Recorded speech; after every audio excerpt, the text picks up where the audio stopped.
بسم اللہ الرحمن الرحیم۔ السلام علیکم everyone, welcome to my YouTube channel. تو آج کے ہمارے اس ویڈیو میں ہم اسلامیہ 202 کے لیکچر نمبر 18 کو سیرت النبی اس کو ڈسکس کریں گے، اور یہ ہمارے فائنل ٹرم کا حصہ ہے جو کہ اس میں ہمارے پاس جو بھی مطلب کہ امپورٹنٹ کوشچن بنتے ہیں، لانگ یا شارٹ یا پھر ایم سی کیوز ہیں، وہ جو ہے میں نے مطلب کہ ون ادھر ہائی لائٹ کر دی ہیں ہر موڈیول میں۔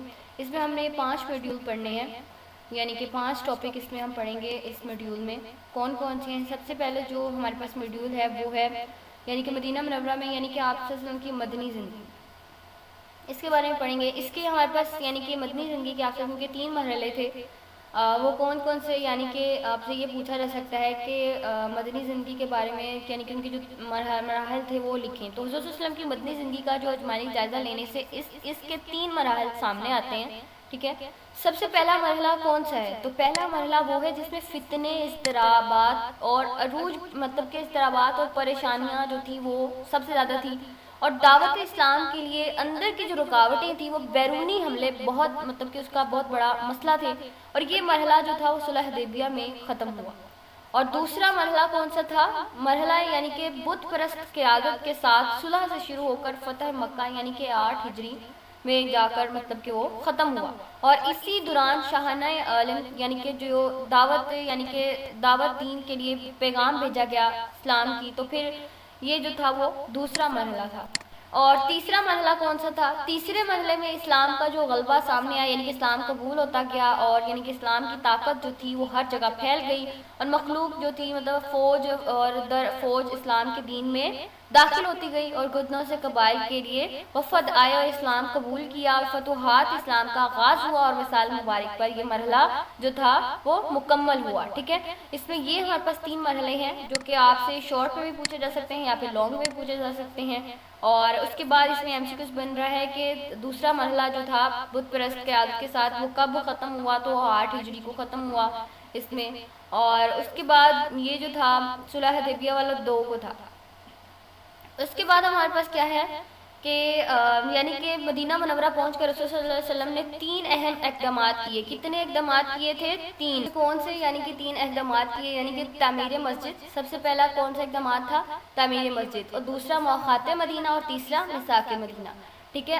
یہ آپ سے شارٹ کوسچن میں اس کے جسٹ نام بھی پوچھے جا سکتے ہیں، اور اس کا جو ہے یعنی کہ آپ سے شارٹ میں بھی ایک پوچھا جا سکتا ہے، ٹھیک ہے۔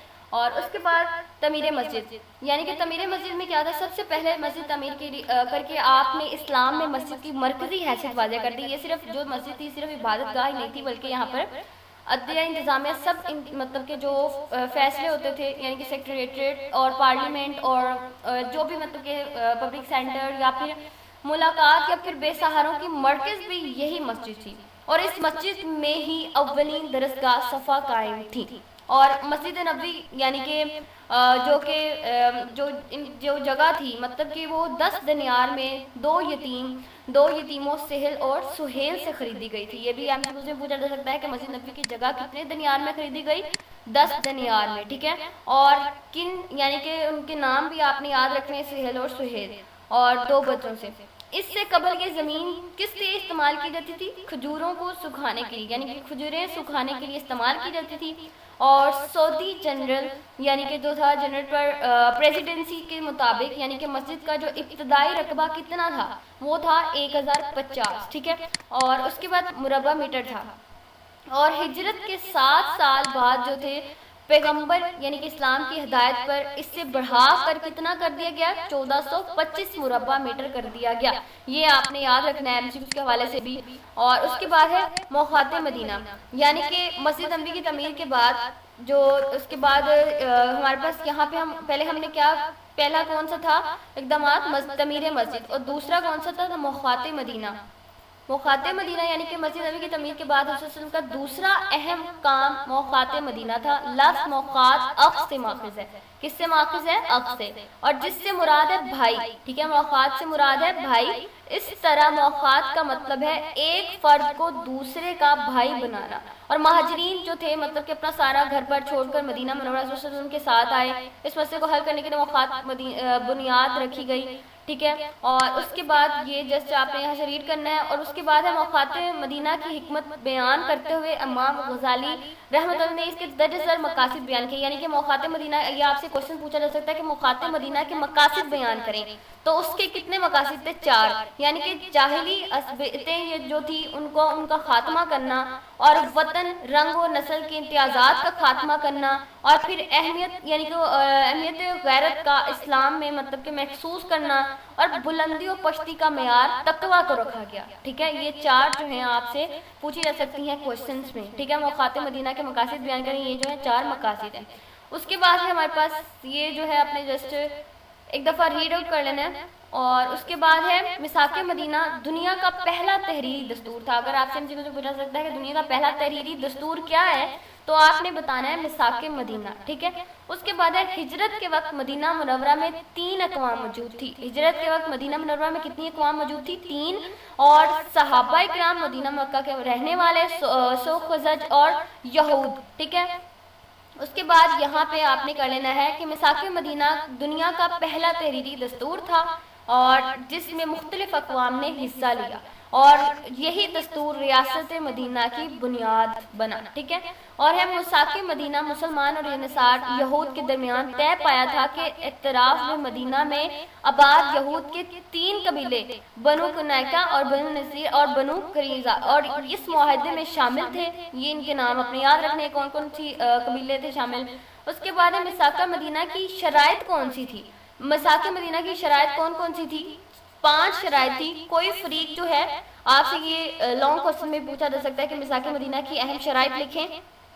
کوئی سی 5، یعنی کہ 5 ہی ہیں تو آپ لکھی ہوگی 5 نمبر کا ہی ہوتا ہے. تو کوئی فریق قریش کو ایمان مطلب کہ نہ دے گا جب کوئی بیرونی طاقت جو ہے مدینہ پر حملہ آور ہو، تو دونوں فریق جو ہیں وہ ایک دوسرے کی مدد کریں گے. اور فریقین میں سے جب کسی کو تیسرے فریق سے جنگ کی نوبت آئے تو ایک دوسرے کی مدد کریں گے. تیسری کیا تھی؟ فریقین میں سب سے مطلب کہ جب کوئی تیسری طاقت سے صلح کرے گا تو دوسری بھی اس کے ساتھ صلح کرے گی اور اس لڑائی سے منشا رہے گی. اور چوتھی ہمارے پاس کیا ہے؟ یعنی کہ خون بہا اور فدیہ کا جو طریقہ پہلے چلا آ رہا ہے وہ قائم رہے گا. ٹھیک ہے. اور یہود کو مذہبی آزادی حاصل ہوگی اور مسلمانوں سے دوستانہ تعلقات رکھے جائیں گے. یہ تھی میثاق مدینہ کی اہم شرائط، جو کہ آپ نیچے سے کرنی ہے لانگ کے حوالے سے. اس کے بعد ہے میثاق مدینہ کے فوائد و ثمرات. یہ آپ نے ایک دفعہ اچھے سے ریڈ آؤٹ کر لینی ہے. اور اس کے بعد ہے میثاق مدینہ، یہ اتنا امپورٹنٹ نہیں ہے پیپر پوائنٹ آف ویو کے حوالے سے. اس کے میثاق مدینہ کے اثرات، یعنی کہ مدینہ کے اوس و خزرج قبائل کے درمیان لڑائیوں کا خاتمہ ہوا.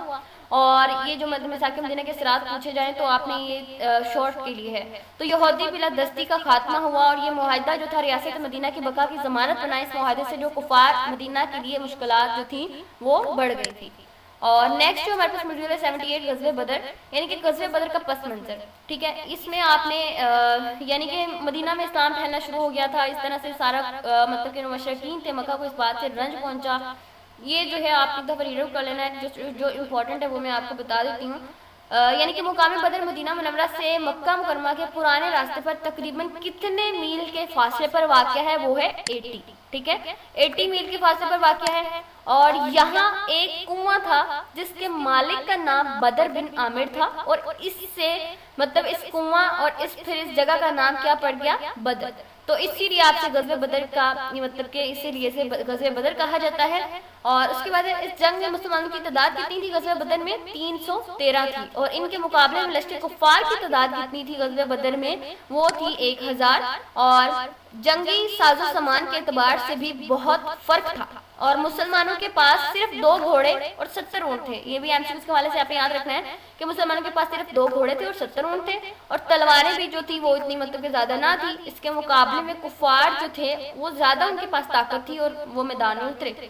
تو حضور صلی اللہ علیہ وسلم نے 16 رمضان کو مقام بدر میں پہنچے. تو یہ بھی ڈیٹ یاد رکھنی ہے MCQs کے حوالے سے. حضور صلی اللہ علیہ وسلم کب رمضان یعنی کہ مقام بدر میں پہنچے تو وہ 16 رمضان المبارک. اور سرداران کفار کے مرنے مطلب کہ جو جگہوں کی نشاندہی کی اور فتح نصرت کے لیے ساری رات دعا گو رہے. ٹھیک ہے.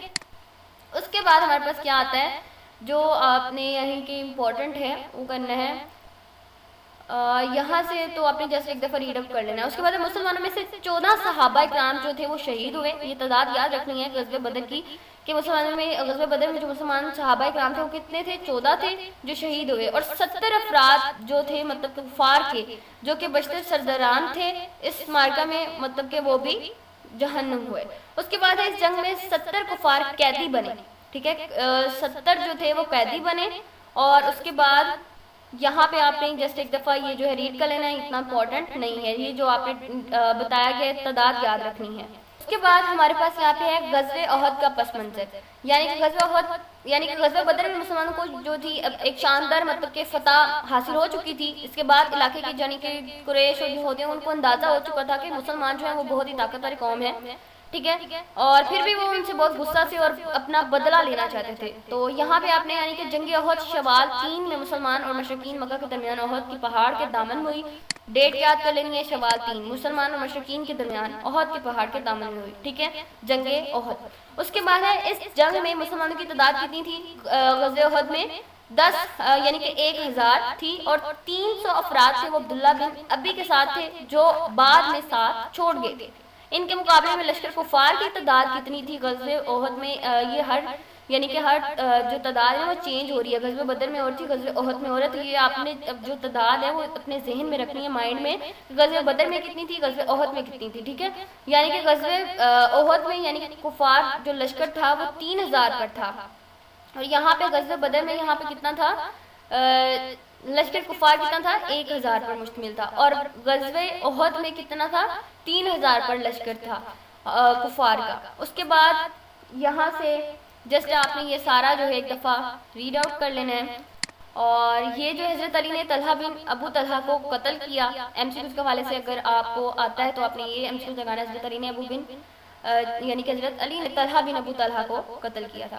اور اس کے بعد ہے یہاں پہ یہ بھی آپ نے جسٹ ریڈ کرنا ہے، جب مسلمان پسپا ہونے لگے تو کفار نے حضور صلی اللہ علیہ وسلم پر حملہ کیا، تو انہوں نے مطلب کہ میسب بن امیر چونکہ حضور صلی اللہ علیہ وسلم کے ہم شکل تھے، اس لیے ان کی شہادت سے حضور صلی اللہ علیہ وسلم کے شہید ہونے کی افواہ پھیل گئی، یعنی کہ ہم شکل کون تھے؟ ان کا نام میسب بن امیر، ٹھیک ہے، یہ یاد رکھنا ہے۔ اور اس دوران حضرت علی، حضرت طلحہ، حضرت ابو یعنی کہ ان کے یعنی کہ حضرت سعد بن ابی جو تھے وقاص، انہوں نے بہادری کا جوہر دکھایا، اور حضرت علی نے کفار کے حملے کو ناکام بنایا۔ کنہوں نے کفار کے حملے کو ناکام بنایا؟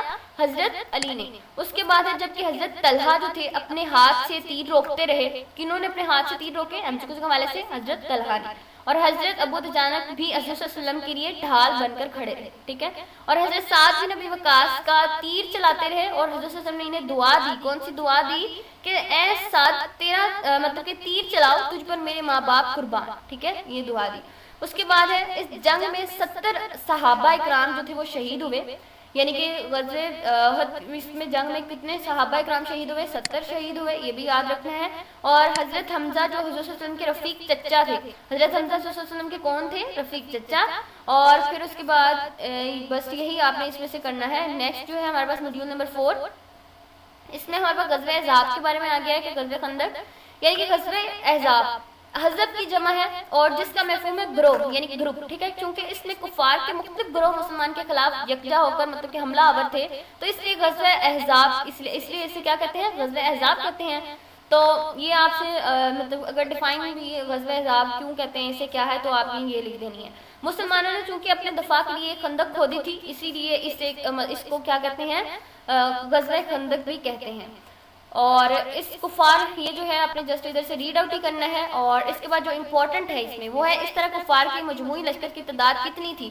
اب کفار کی تعداد کتنی ہوگی؟ 10,000، یعنی کہ جیسے جیسے غزوہ بدر میں اور تھی، غزوہ احد میں اور تھی، غزوہ خندق میں، یہ تعداد بہت امپورٹنٹ ہے، اس کے حوالے سے یاد کرنی ہے آپ نے۔ اس طرح کفار کی مجموعی لشکر کی تعداد 10,000 ہو گئی، اور ان میں 4,000 قریش اور 6,000 جو تھے عرب قبائل کے لوگ تھے، ٹھیک ہے۔ اور مسلمانوں کی جنگی تیاریاں یعنی کہ حضور صلی اللہ علیہ وسلم کو اس پیش قدمی کی اطلاع ہوئی تو 3,000 کا لشکر تیار کیا۔ اس میں مسلمانوں کا لشکر زیادہ ہے یعنی کہ غزوہ خندق میں، تو یہ آپ نے یاد رکھنا ہے کہ 3,000 کا لشکر تیار کیا اور مدینہ کے دفاع کے لیے مطلب کہ اس میں گئے، اور جس میں حضرت سلمان فارسی کی رائے پر یعنی کہ کن کی رائے پر انہوں نے خندق کھودی؟ حضرت سلمان فارسی کی رائے پر خندق کھودی گئی، اور چنانچہ حضرت صلی اللہ علیہ وسلم مفتی صاحب کی ذمہ داریاں لگا دی کہ وہ خندق کھودیں۔ اس کے بعد یہاں پہ یہ امپورٹنٹ ہے کہ امپورٹنٹ ہے جنگ کے واقعات، یعنی کہ جنگ کے واقعات و نتائج کیا نکلے کہ جب لشکر کفار مدینہ پہنچا تو شہر کے گھٹنوں یعنی کہ وہ خندق کو دیکھ کر حیران ہو گئے کہ ہم اب حملہ کیسے کر پائیں گے، ٹھیک ہے. تو کیونکہ وہ مطلب کافی زیادہ تعداد میں آئے تھے، 10,000 کی تعداد میں، تو انہیں لگا تھا کہ ہم ان پر حملہ کر لیں گے، لیکن وہ جو تھے اپنا یعنی کہ کافی زیادہ تعداد تھی، تو انہیں کافی ٹائم لگنا تھا کہ وہ خندق کو عبور کر پاتے، کیونکہ مسلمان کے جو گروہ تھے وہ پھیل چکے تھے. تو وہ اپنا یعنی کہ کھانے پینے کا سامان بھی ساتھ نہیں لائے، تو اس لیے کیا ہوا کہ وہ واپس چلے گئے. تو اس سے مسلمانوں کو فتح حاصل ہوئی. اس کے بعد ہے کہ پانچواں ہمارے پاس 81 ماڈیول، یعنی کہ اس میں 81 ٹاپک جو ہے صلح حدیبیہ اور شرح کی دعوت، یعنی کہ اس میں کیا ہوا پس منظر میں، صلح حدیبیہ کے پس منظر میں کہ غزوہ احزاب کے بعد جب 10,000 کا لشکر جو تھا مسلمانوں کا کچھ نہ بگاڑ سکا، تو پھر اب حالات جو تھے مسلمانوں کے بدل گئے تھے. تو پھر اس کے بعد یعنی کہ اس دوران آپ نے عمرہ کرنے کا خواب دیکھا، آپ نے عمرہ کرنے کا خواب دیکھا، اور اس کا ذکر صحابہ کرام سے کیا. تو تقریباً کتنے صحابہ جو تھے آپ کے ساتھ سفر کے لیے تیار ہو گئے؟ 1500 صحابہ، یعنی کہ سفر حج عمرے کے لیے، ٹھیک ہے. یہ تعداد یاد رکھنی ہے. اس کے بعد اس دوران تلوار کے علاوہ کسی بھی قسم کا جنگی سامان جو تھا وہ ساتھ نہ لیا گیا، ٹھیک ہے. یہ بھی MCQ کے حوالے سے ہے. اور آپ نے ذوالحلیفہ پہنچ کر حرام باندھا اور اونٹ کا مطلب جو کوہان چیر کا نشان لگایا تاکہ جانا جا سکے کہ یہ قربانی کے لائق جانور ہے یا نہیں، ٹھیک ہے. اور احتیاطاً جو ہے مطلب کہ مکہ کی طرف ایک جاسوس روانہ کیا معلومات کرنے کے لیے کہ کسی اچانک حملے سے محفوظ رہا جائے. اور اس کے بعد یہاں پہ جو امپورٹنٹ ہے، خالد بن ولید جو تھے مطلب کہ 200 سواروں کے ساتھ مسلمانوں کا مطلب کہ حملہ کرنے مطلب انہیں روکنے کے لیے، ان کے لشکر کو روکنے کے لیے روانہ ہوئے 200 سواروں کے ساتھ. خالد بن ولید، ٹھیک ہے، یہ یاد رکھنی ہے، 200 سوار تھے ان کے ساتھ. اور اس کے بعد حضرت صلی اللہ علیہ وسلم نے اپنی طرف سے عثمان غنی کو سفیر بنا کر بھیجا. کن کو اپنی طرف سے سفیر بنا کر بھیجا؟ حضرت عثمان غنی کو. اور حضرت عثمان نے حضرت صلی اللہ علیہ وسلم کا پیغام پہنچایا، لیکن کفار جو تھے وہ نہ مانے، ٹھیک ہے. اور انہوں نے جو تھا کہ مطلب مسلمانوں کو وہاں پہ انٹر نہیں ہونے دیا، اور حضرت صلی اللہ علیہ وسلم کے بغیر عمرہ کرنے سے انکار کر دیا حضرت عمر نے. اور اس دوران جو تھا وہ انہوں نے مطلب حضرت عمر کو پیشکش کی تھی کہ اگر تم آئے گئے تو تم آپ مطلب کہ نا یہاں پہ آپ اب آ کے مطلب کر لیں. تو انہوں نے کہا کہ حضرت صلی اللہ علیہ وسلم کے بغیر جو یہ جو تھا حضرت عمر کا ایک امتحان تھا، لیکن انہوں نے کہا کہ میں اللہ کے رسول کے بغیر جو ہے عمرہ نہیں کروں گا. تو اس دوران جو تھا حضرت عثمان کی جو شہادت کی افواہ پھیل گئی، ٹھیک ہے. اور اس کے بعد جو حضرت عثمان غنی کی شہادت کی افواہ بعض غلط ثابت ہوئی، ٹھیک ہے. یہ بھی MCQ کے حوالے سے ہے کہ غلط ثابت ہوئی. اور پھر اس کے بعد ہے درجہ شرائط رکھی گئی صلح حدیبیہ کے موقع پر، وہ کون کون سی تھی؟ یعنی کہ مسلمان جو ہیں یعنی کہ انہوں نے بعد میں کہا کہ آپ بعد میں آ کر مطلب کر سکتے ہیں. تو وہ کون کون سی شرائط تھی؟ ان شرائط کو پورا کریں گے تو یعنی کہ مسلمان اس سال واپس چلے جائیں گے اور اگلے سال 3 دن کے لیے آ سکیں گے، ٹھیک ہے. کون یہ شرائط اپنے یاد رکھنی ہے. اور 10 سال تک فرقین جنگ بند رہے گی. اور پھر جو محمد کے عہد پیمان میں داخل ہونا چاہے گا وہ ہو سکے گا، جو قریش کے ساتھ ہونا چاہے گا وہ بھی ہو سکے گا. اور قریش کا جو شخص اپنے سرپرست کے اجازت کے بغیر محمد کے پاس جائے گا اسے واپس لوٹا دیا جائے گا. اگر وہ قریش کے پاس آئے گا تو اسے واپس نہیں کیا جائے گا. یہ معاہدہ حضرت علی نے تحریر کیا، ٹھیک ہے. یہی تھا. اور پھر اس کے بعد ہے یہ جو ہے دراصل مشہور بادشاہ حکمران جو تھے یعنی کہ سرحان کوہت کو یعنی کہ دعوت جو خط لکھا تھا یعنی کہ ان کے پیغام پہنچانے کے جو بادشاہ تھے ان کے نام یہاں پہ بتائے گئے ہیں. تو وہ آپ نے اچھے سے کر لینے ہیں. 4 ہیں یعنی کہ ہرقل یعنی کہ جو کہ روم کا بادشاہ تھا، کیسر جو اس کا وہ ٹائٹل تھا. اور اس کے بعد خسرو پرویز یعنی کہ شاہ ایران کا بادشاہ تھا، اس نے بھیجا تھا خط، ان کی طرف خط بھیجا گیا. اور پھر اس کے بعد ہے شاہ مصر. پھر اس کے بعد ہے حسین بن یعنی کہ اس کے بعد یہ ان سب میں کیا پیغام بھیجا گیا تھا کہ ہم تمہیں سلام یعنی کہ اسلام کی طرف بلاتے ہیں، ٹھیک ہے. یہی تھا ہمارا آج کا لیکچر. امید ہے کہ آپ کو سمجھ بھی آئے گا، اور پھر بھی نہ سمجھ آئے تو کمنٹ سیکشن میں پوچھ بھی سکتے ہیں. تو نیکسٹ ویڈیو کے لیے نیکسٹ لیکچر کے لیے اگر آپ نے چینل کو سبسکرائب نہیں کیا تو وہ چینل کو سبسکرائب ضرور کریں.